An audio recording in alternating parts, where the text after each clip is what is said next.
Okay, this is our baby deer we got. It was brown, but it was the perfect size for two girls to come and pull it out of the bush. So we're just going to take a video. Kelly's working on her very first backstrap, getting it out of the spine.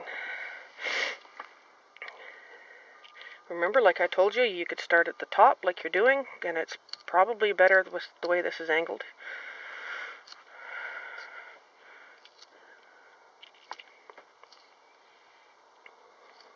And it's just filleting it off the bone.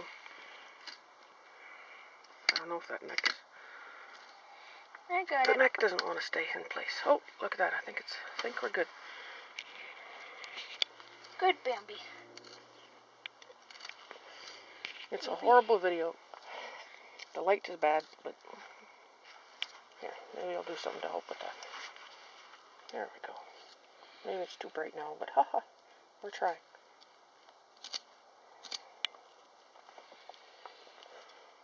No, you just have to try and find. There you go. And you see where that natural seam is? Right there, Kelly, yep. You just lightly cut in there, but angle the knife a little bit more that way. Yeah, a little more like that so that you're hitting against the rib and you're making sure you're not going to cut into the backstrap there. Right in the center, you don't want to cut the center of the backstrap. So when you angle the knife like that, it works a lot better. So you're doing good. A little sore? It's my hip. I've been standing on it for too long. There it is.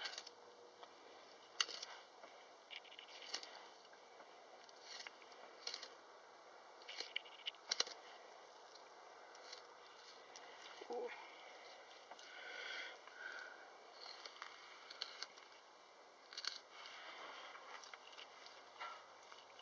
You're doing great, and it's exactly how you do it the first time, or the 10th or the 50th time. You just put your fingers in there and you feel where the ribs are. You make sure that you're going hard against the ribs.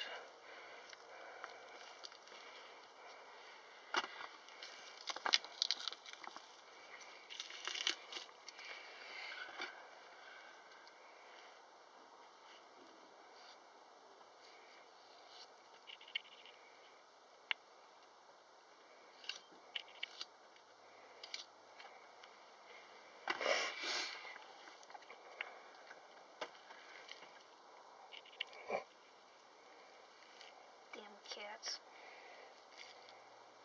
Let me guess, you're gonna put this on Facebook. I don't know. You should. Just to show. Or no. Hey, can you put it on UJ? Sure. Since it fits.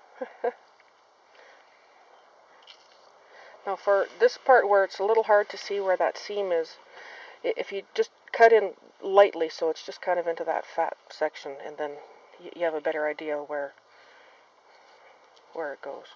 So you see here, we're starting to cut into it a little bit right there. Yeah. It's still fine.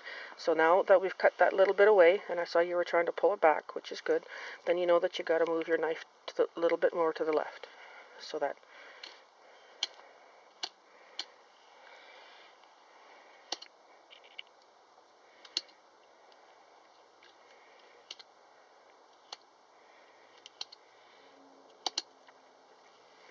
and the thing with the starting on the rib side like this down here, as you notice, sooner or later you're going to run out of rib to run your knife against.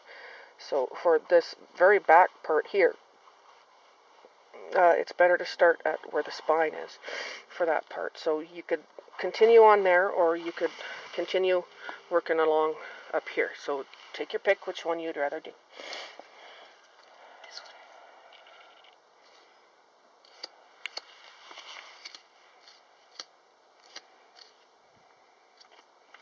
You see, we lost a little bit there, so from here, just slice into there so you're back to the rib. And then you just cut that meat just like that.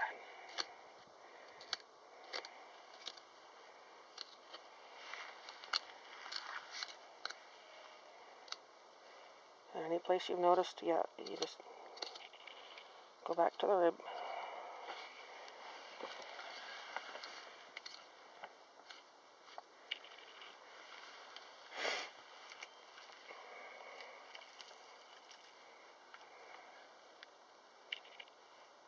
And that's not tenderloin.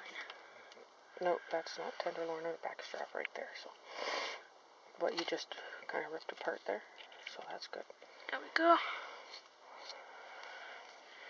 So now you still can kind of feel where the bones are, but what you are better off doing for back here, like I said, is to start, we'll move it over, flip it around a bit, and work it from the spine.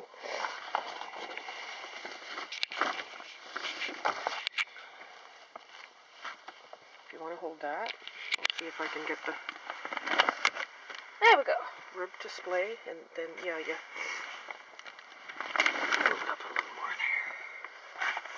A lot easier for you to work with. You're going to have to clean that. It's waterproof. Yay!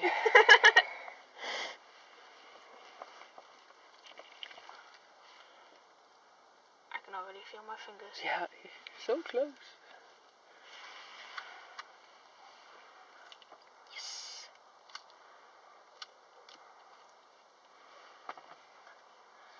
Okay, let's do this first, so that it's not so hard.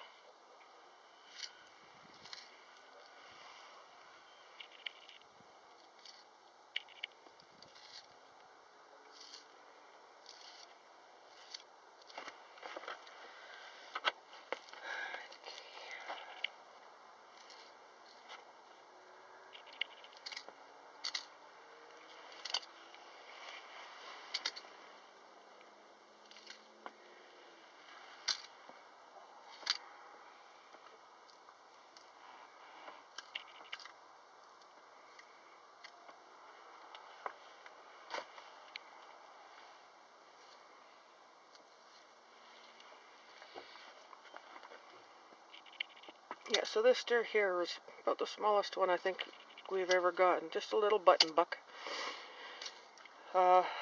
We usually, like I've always said, do the gutless method, but this thing was so small that, and it was getting pretty dark, so we figured it was going to be a lot easier to just gut it and throw it onto a tarp and drag it out back to the car. And we got that in about 15 minutes. So now we're at home and in the backyard. It gets nice and cool at night, but it's still too warm during the daytime to hang it. So we're quartering it up and getting the best meat out of it. And we're going to put it in a cooler with ice for a couple of days. There, now I can see. And it's good to get that nasty stuff off of there as soon as possible. So if you've seen where we made the cut right here, if you just keep on running down the spine, or that, there's a bone right there. Yep. So Okay, just then go on the left. Yep, just go to the left of it and cut in. That's just where the pelvic bone. See, that's where the pelvic bone is, and that's just going to be a little V in there. So Don't think I want to go that way. you're doing it just about right. Now, if you go just below where that bone is, kind of poke the knife in and start going down a little bit, and then you'll see where the end is. And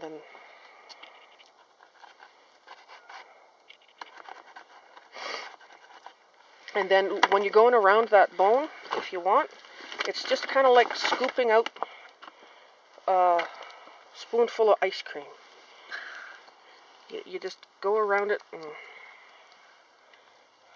unless you want me to do that part. Not gonna help. I don't really care if I get this sweater dirty. I can just wash it tonight. Yep.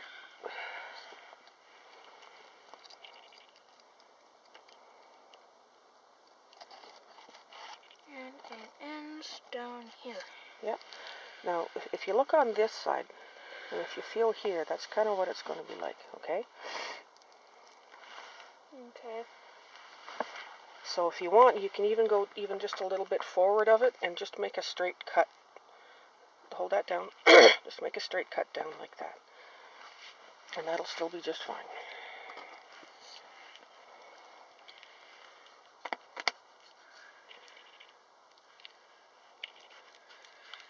I'm just going to pause this for a moment, I think.